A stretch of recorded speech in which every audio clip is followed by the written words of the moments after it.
could be hungry around him. No one could be in want. Just had a very genuine, gentleman personality. Just a real Detroiter.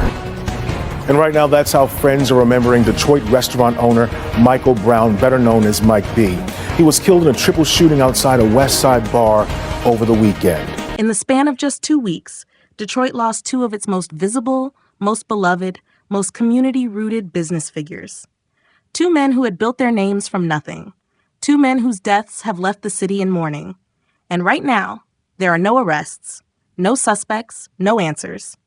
Some people are calling it a pattern. A disturbing, painful pattern of violence cutting down Black success in one of America's most resilient cities. But there is one theory surrounding the death of one of these men, restaurant owner Mike B. Brown, that is unlike anything you have ever heard before. Some people online are saying that Michael Brown was targeted because of a restaurant review. What exactly happened to Michael Brown? Hello, everyone. Welcome back to the channel. Today, we are diving into one of the most painful, most confusing, and most talked about stories coming out of Detroit right now. If you are new here, welcome. Make sure you hit that subscribe button and stick around because this is the kind of story you need to hear from start to finish. All right, let's get into it.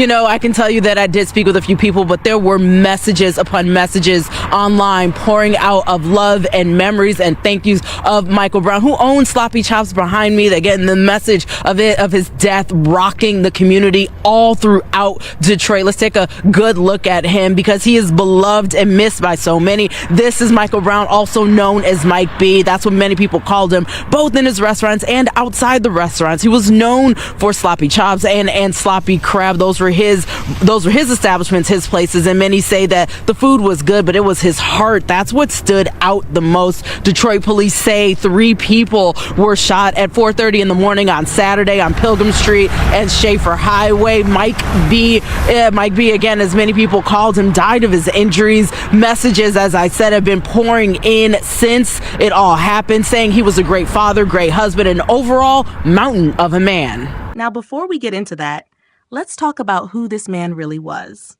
Because to understand why his death has shaken an entire city to its core, you first need to understand what he built and what he meant to the people of Detroit. Michael Brown, Mike B, as everyone called him, was 52 years old and had spent nearly 3 decades making his mark on Detroit's nightlife and hospitality scene. He didn't start with restaurants. He started the way a lot of Detroit hustlers start, as a party promoter. He learned how to read crowds, how to create an atmosphere, how to make people feel like they belonged somewhere special. He went on to develop nightclubs, including Club XO on 7 Mile and Club Status on 8 Mile. He understood the culture. He understood Detroit. But eventually, the club scene wasn't enough anymore. In his own words, he said he grew tired of it. He wanted to build something that lasted longer than a Saturday night, something with roots.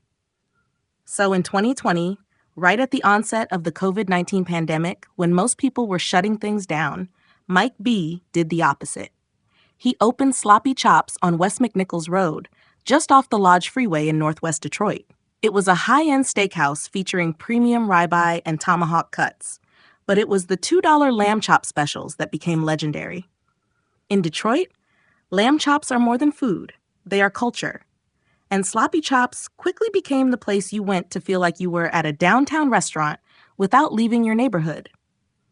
The success of Sloppy Chops during a global pandemic, through carryout alone, was remarkable enough that just a year later, in 2021, Mike B opened his second location, Sloppy Crab. Positioned right across from the Renaissance Center on East Jefferson Avenue, was a seafood experience that also doubled as one of the most electric social scenes in downtown Detroit. Celebrities came through. The cocktails were strong. The energy was unmatched. It later evolved into the Crab Sports Bar, but the spirit remained the same. And Mike B was not done. He had plans to expand the Sloppy brand to Atlanta, Houston, and Miami. He talked openly about competing with the biggest steakhouses and seafood restaurants in the country, not just in Detroit. The fact that we are Black men, my partners, Chef Al and I, competing against some of the biggest seafood and steakhouses means something, he said in a 2022 interview. It pushes us to work harder. He built opportunity, community, and a gathering place where people from all walks of life could come together. Pastor Maurice Hardwick, founder of the Live in Peace movement, said simply, "Detroit loves him." He was a real Detroiter who was about people, community, and uplifting life. No one could be hungry around him, could be in need around him. He was also a great father and husband, a man described by everyone who knew him as generous to his core. Now here is where the story takes a turn that no one expected. Shortly after Sloppy Chops opened, a well-known Detroit food critic visited the restaurant and had an experience that left a lot to be desired. The service, by the critic's account, was terrible, so bad that they couldn't even get a seat to dine. The critic shared the experience in real time, loudly and publicly. It became one of their most explosive reviews. It went viral in Detroit. It built a significant portion of their following. Now, here's what normally happens in situations like this. The restaurant owner either ignores it or fires back defensively. It becomes a whole thing. People pick sides. The owner comes out looking bitter. The critic comes out looking bold. That is not what happened here. Shortly after the review went viral, a mutual connection, Chef Max Hardy, reached out to the critic and said, "The owner wants to speak to you." The critic braced themselves. After writing over 2,500 restaurant reviews, they knew exactly what came next. They prepared for anger, for defensiveness, for an argument. Instead, Mike B picked up the phone and said, "Everything you said was true. We have work to do. I want you to come back when we open our new location and we have our staff right. I appreciate you letting me know." That was it. No ego, no defensiveness, just humility and accountability. The critic later shared that in more than 2,500 restaurant reviews across their career, Michael Brown was the only owner, the only one, who responded to a viral negative critique, not with anger, but with grace. That story spread far beyond Detroit. People shared it as an example of what real leadership looks like, what real character looks like. And for many, it became the defining moment that crystallized exactly who Mike B. Brown was as a human being. Which is why what came next hit so many people like a punch to the stomach. Because when some people online began speculating about why Mike B. was targeted, if he was targeted, that review came up. And the theories that followed are ones that have divided the internet. In the early hours of Saturday, February 28, 2026, Detroit police were called to the 15700 block of Schaefer Highway, specifically outside Suite 100, a cocktail bar near Puritan Avenue on the city's west side. It was approximately 4:30 in the morning. When officers arrived, they found 3 people had been shot. 2 of the victims were found in front of the location. The third was found across the street. That third victim was Michael "Mike B. Brown. The Detroit Police Department's media relations manager confirmed in an official statement, "Unfortunately, the victim found across the street from the location, Mikey Brown, succumbed to his injuries. The other 2 victims survived. No names were released. As of now, there have been no arrests. Investigators have not released a suspect description." The Detroit Police Department has asked anyone with information to contact their homicide unit or to submit an anonymous tip through Crime Stoppers or Detroit Rewards TV.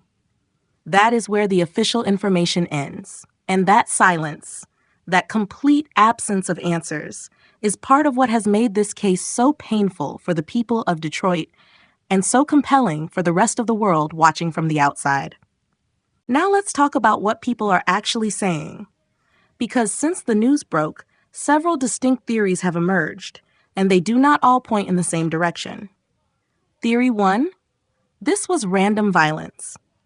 The first and most straightforward explanation that some people have offered is that Mike B. was simply in the wrong place at the wrong time. He was outside a late-night bar at 4:30 in the morning. Violence happens in Detroit. It doesn't always have a deeper explanation. Some people have pushed back strongly against any attempt to find a narrative in a tragedy, arguing that doing so dishonors the victim and creates unfounded speculation. Theory 2: this was targeted, but the motive is unclear. Others are not convinced it was random. When a prominent, well-known businessman is found shot across the street from a bar, with 2 others also shot at the same location, some people find it very hard to accept that there was no specific target. The question is, if it was targeted, by whom? and for what reason? That is where things get complicated, because no one yet has a clear answer. Theory 3. The restaurant review connection. This is the one that has made the rounds online and generated the most controversy. Some people have drawn a connection between the viral negative review of Sloppy Chops and Mike B's death. The theory, as it has been discussed online, suggests that his public moment of humility, the review response that went viral and was widely praised, may have drawn a certain kind of attention or animosity that eventually caught up with him. There is no verified evidence to support this theory.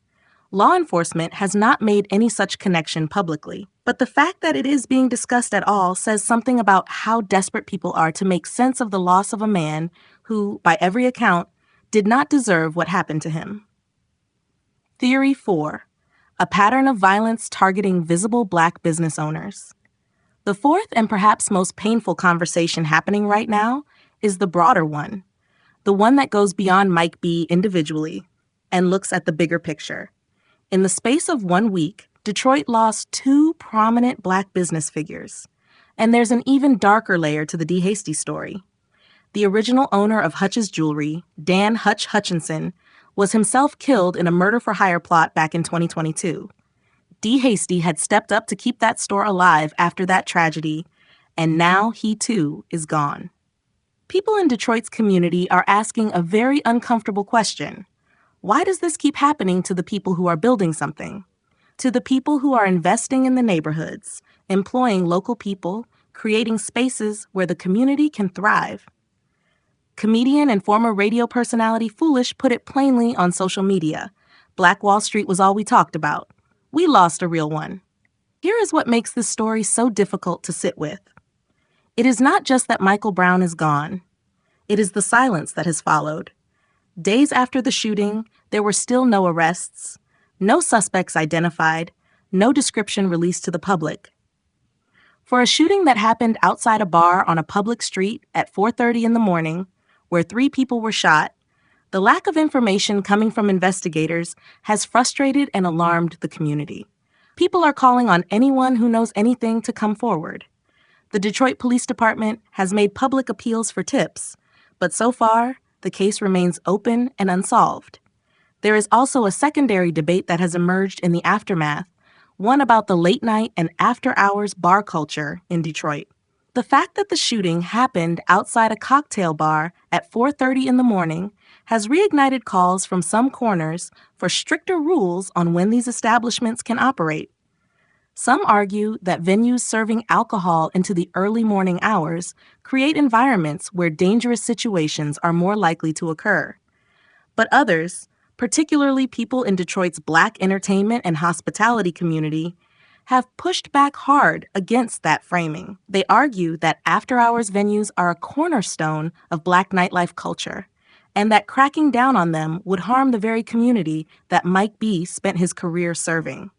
They argue that the problem is not the bars. The problem is the absence of accountability for those who choose to bring harm into those spaces. It is a debate without an easy answer, but it is a debate that Mike B's death has forced the city to have. Here is what we know for certain. Michael Brown was a man who started from nothing and built something real. He took a familiar Detroit path, promoter, club owner, entrepreneur, and added a chapter that the city had never seen quite like that before. He opened restaurants during a pandemic. He employed local people. He created spaces where Black Detroiters could feel seen, celebrated, and at home, whether they were in the neighborhood on 6 Mile or downtown by the riverfront. He responded to a bad review with humility when no one else would have. He was a father, a husband, a man so generous that his pastor said no one around him could go hungry or be in need. And he was taken at 52 years old, in the middle of building something even bigger than what he had already created. Detroit is grieving, and Detroit deserves answers. The investigation is ongoing.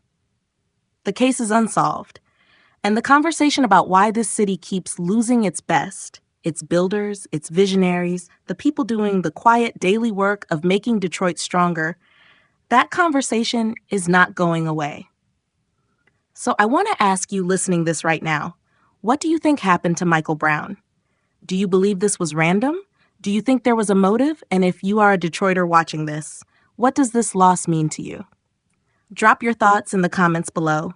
Share this with someone who needs to know this story. And if you haven't already, make sure you subscribe, because stories like this one deserve to be told and remembered.